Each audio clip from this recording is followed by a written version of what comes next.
This is the Future of IP Protection podcast, brought to you by Mark Vision. This show is dedicated to arming companies with the skills, know-how, and technology they will need to future-proof their IP protection strategy for the years ahead. Welcome to another episode of the Future of IP Protection podcast. I'm your host, Branddy Spence, and our guest today is the seasoned professional, Matthew Walters-Bowens, Senior Legal Analyst at Warner Music Group. Matthew, welcome to the podcast, and thank you so much for joining us today. Hello, Branddy. Thank you for having me. Listen, as I mentioned, you are the Senior Legal Analyst at Warner Music Group. However, you have a very interesting background well beyond that. Can you tell us a little bit more about yourself, your journey, and how you landed at Warner Music Group? Sure. Goodness, where to start? Well, in regards to performance, which is how I started, really. I grew up in a little Baptist church. Actually, it was Methodist, I think, but my family's Baptist, and I loved singing from an early age. In high school, I went away to a great school that I love in Westchester called the Master School. Shameless shout out to them that I didn't know what to do. I got into theater and singing there and went to college for it and did a few young artist programs in opera and loved doing theater productions since I've graduated. My favorite role was probably the donkey in Shrek in a smaller production. And I've done heavy things like Parade and just a bunch of things that aren't quickly coming to mind right now. But I really love singing, and I've recorded some of my own music. You can find more at www.matthewwb.com. We'll definitely be linking to that. Around the end of my college, my bachelor's in arts and music, I started thinking, okay, Matthew, I don't want to just be a starving artist because I like eating too much and I'm a tourist and I value my stability. So what day job do you want? And I got into paralegal lane after looking at like the Bureau of Labor Statistics and figuring out where the best stability is. I wanted to go into bankruptcy law, but no bankruptcy firm would have me. So I had to settle for an internship at Louis Vuitton. Oh my God. I know. Settling. It was terrible. You poor thing. It was pretty cool, Branddy. And I never even thought like that was going to be an option for me. But getting time there and being able to do anti-counterfeiting as well as enforcement was really fun and knocked me into intellectual property. A bunch of law firms later, now I'm at Warner Music Group. Loved everything I got to learn from my time at law firms, from international trademark prosecution to domestic. Now that I'm in-house, I do a little bit more enforcement than I did when I was in the law firm side. Now that I'm in-house, I have to take care of domain names, which is often married to trademarks, but it's great. I'm very happy with my career experience thus far. So you kind of came full circle, right? With all this music background. Now you're in the music industry, which is perfect. And that's starving, I'm sure. So talk to me about what motivates you. What's the most exciting thing? I mean, what gets you up in the morning about your job? The cool thing that I like about trademarks and intellectual property in general is the fact that I'm just helping an individual or an entity, a group of people, protect their new ideas. It's really fun to see these things develop from a nascent phase and know about them before they even hit markets. So that's a fun little thing that makes me feel like an insider. And being a creative myself, I also get to look at kind of what the thought processes are in these businesses that, have money behind them and see, oh, maybe I should be thinking that way as well, or, whatever. So that's what I like about trademarks. And now, considering your years of experience in the field, and, between the different companies and law firms, I'm sure you've seen a myriad of changes in the IP landscape. Can you share some of your observations and how you've seen it evolve throughout your career? The nature of IP is dynamic. It's always going to be, I think, fundamentally changing because it is what's supporting whatever commerce is in the day and age. one consistent thing that has never changed is it's changing. Some things that I think have changed since I've started are, I started with physical goods, okay? And now, in addition to any physical enforcement that you have to do and police raids that you have to coordinate or whatever, a lot more internet and electronic enforcement that you have to do. I've only been doing this for a little over a decade, but it's the dramatic increase that I've seen. It's there. It's substantial. Something lately that I've noticed is what like people like to call blanding. Have you heard of that? No, I haven't. What is that? When you register a trademark, you want to be as distinctive as possible. And if you're not, you want to acquire distinctiveness is what they call it. What that means is that you're recognizable from your competition. And a lot of brands, mostly bigger brands, but even some small brands will try to just put whatever their name is in very nondescript font and trademark it. I don't want to give too many examples, but you can see it in the luxury world. I don't know why this trend is happening. Maybe it's like just the artistic decision, but it can make it harder to protect an item from a trademark standpoint because courts will argue it's not distinct. And that's it. It's as simple as that. Can you share some of those examples with us? Some of the examples that come to mind are mostly luxury names, like Yves Saint Laurent, for example. They have a very stylized, iconic trademark that they've now kind of blanded to just kind of basic font Saint Laurent. Again, with like Burberry, London, England, it's also been kind of taken to basic font. And these bigger names, Balmain Paris, basic font, Berluti, these bigger brands, like they can get away with it. But for a smaller upstart, you need distinctiveness, all right?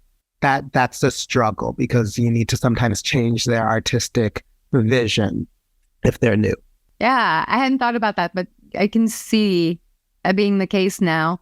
What are some of the unique challenges that you have faced with IP in the music industry, and how have you navigated some of those?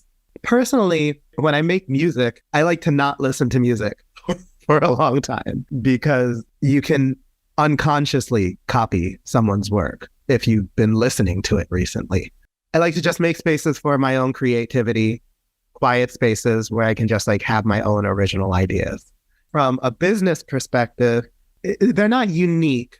You have to do this regardless of what field you're in, but we're just watching the various marks, mostly for labels and artists, making sure that we action things that are egregious and trying to be proactive with the business clients, the internal clients, rather than reactive. A few additional challenges that just came to mind as well. And again, even though I'm in the music industry, this is broad across all trademarks. Like a trademark is a trademark is a trademark, regardless of your industry. The process is the same. But some other challenges facing us today are like registry backlogs. I've heard so much about those lately, yeah. They just keep getting worse. And how we deal with it is by letting business units and clients know it's going to take a long time. The sooner you have an idea, the sooner you should tell us. Additional things that pose a challenge for music specifically, actually, this would be one, is music just has a lower barrier of entry than like a hotel company. Because of the lower barrier of entry, makes it so that the volume of matter that I have to review and go through is just that much larger than if I were handling like a hotel company or just something with a wider barrier to entry. I've heard so much about the backlogs from a lot of the attorneys that we've been talking to. So I can only imagine what a challenge that is right now. Let's switch gears for a second and look into the future. One of the trends that seems to be growing quite a bit, I mean, you can't really escape it. It's the topic of AI, right? And especially its role in generating creative content. What are the potential issues or maybe even benefits that you see that are arising in IP law as a result of this trend? What are your thoughts around that? That's a fun, big topic nowadays.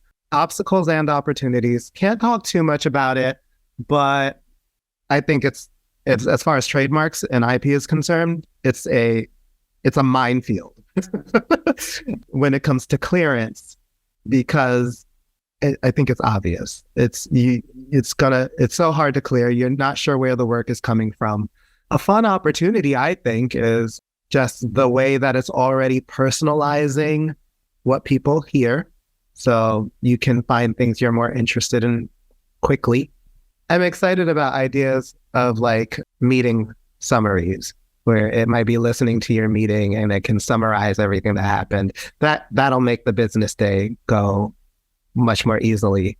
But with trademarks and IP, like in things that I already do, AI is affecting my work in a positive way, such as like in watch notices or clearance searches. That is a form of AI, even though it's already, older and less shiny than this new AI is supposed to be that's going to take over everything. Very interesting times for sure. I see what you mean about it really helping make life easier to some degree. We've been using it for the meeting notes as well, and we've been using it internally for other things on back end of our own platform. But I think it's going to be very interesting to watch and see how it continues to evolve for sure. On a broader level, can you talk a little bit about the role of education and public awareness in IP protection, and how we can ensure that the next generation of creators understands the importance of IP and how to protect it? I think the next generation of creators already understands the value of IP so much more than their predecessors did. And that is a boon. So I'm excited to see what that delivers. When it comes to like creating, a lot of that is copyright law. And from a trademark standpoint, I would say, in regards to educating your clients, it's important to know what your jurisdiction is. Because we're a trademark, we're covered around the world. No, you're not. I'm sorry. It's super expensive to be covered around the world. So look at where you really think your income's going to come from and protect yourself there first and then grow. Something that's important to be aware of is also in the jurisdictions around the world that you're interested in. Countries, jurisdictions, just another word for countries. Are they first to file or first to use? And as I'm saying this, even though like I'm aware of it in trademarks, I think, my creative friends and stuff like that, they aren't always aware of these things. So if they listen, like these are things you need to be concerned about, because if you're first to use, you want to create something maybe as soon as you're ready to file your trademark. You don't want to just be wasting money on the idea and it's not ready yet. If it's first to file, that's when you can just put your idea out there. And higher level, from an educational standpoint, is if you're unsure of something, just find someone to ask, even if it's Google, because lots of people create. You're not the only one creating. And it's better to dot your I's and cross your T's. Your T's, right. After you have already created something and put all your time and effort into it. Like just ask someone beforehand, even if it's Google, am I doing this the right way? Do I need to consider other things? Absolutely. Look, I just had a conversation with someone this weekend, as a matter of fact, a very close family member who has a business, and it's just found out never finished with the trademark. The United States Patent and Trademark Office website is more user-friendly than people think. And it really is. Yes, don't be scared of it. Now, let's talk about how do you balance the need for IP protection with the potential of stifling innovation and creativity? What are your thoughts around that? This goes back to preemptively educating your client. They need to know the necessary IP implications that affect them. If you can, sit in on business meetings, because sometimes that isn't something that an IP professional is offered. So ask, hey, can I sit in on your marketing meeting? Right. And then you can nip a lot of things in the bud right there. Explain to them the difference between an application versus a registration. Just because we apply doesn't mean it's registered immediately. So the final thing I'll say is just like a risk analysis. I get to see this now sometimes when going over like song lyrics, for example. Does the artist or whoever is making the creative content accept the fact that there might be risk? And if your risks are large, then you need to have the budget for a large risk. And if there's small nominal things, maybe you can like not care and water off a duck's back, or you make a little bit of change to the lyric or to the title of whatever the play is. I, at least in my work so far, I haven't seen the IP and trademark talk stifle creativity yet. Yeah. Frankly, I think they amplify it.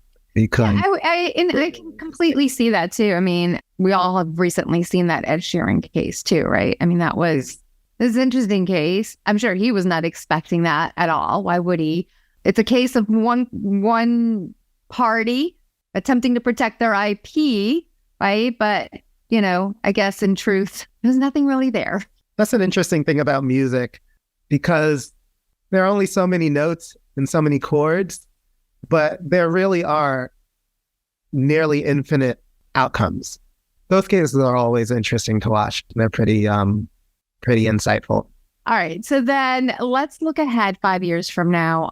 What do you think the future of IP protection is going to evolve? How do you see it evolving over the years to come?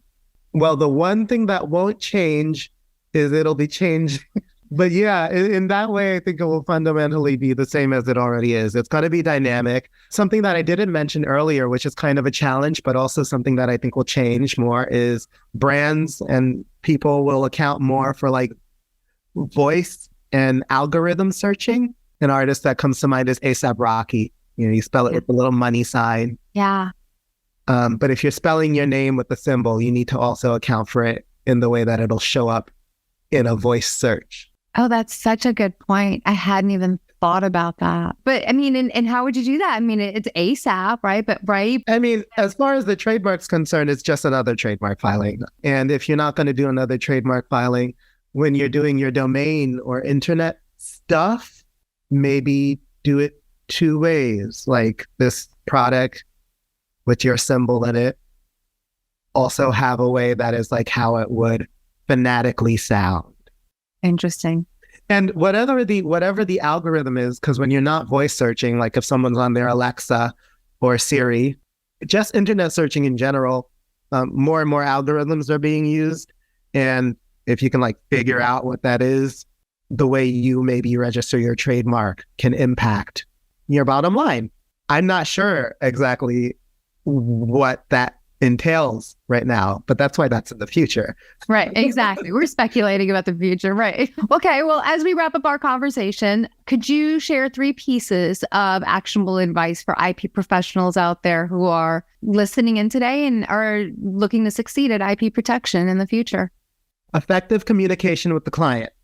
They don't need to know all the minutia. What they need to know are risk, timelines, cost, and the 4th thing is mitigation strategies. Okay, it's just those 4 things: risk, timelines, cost, and mitigation. Stay up to date on developments because that it's integral to the field. It comes with the territory.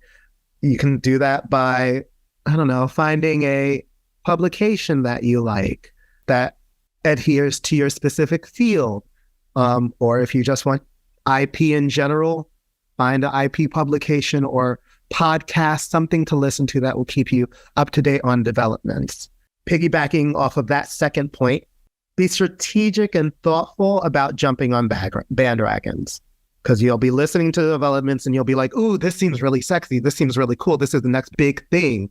Should I jump on with everyone else? I don't know. Should you? You could hurt yourself or your client.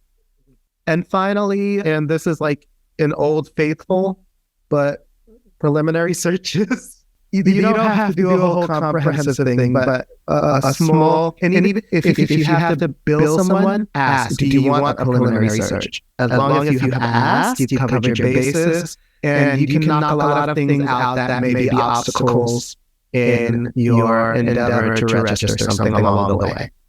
Very sound advice.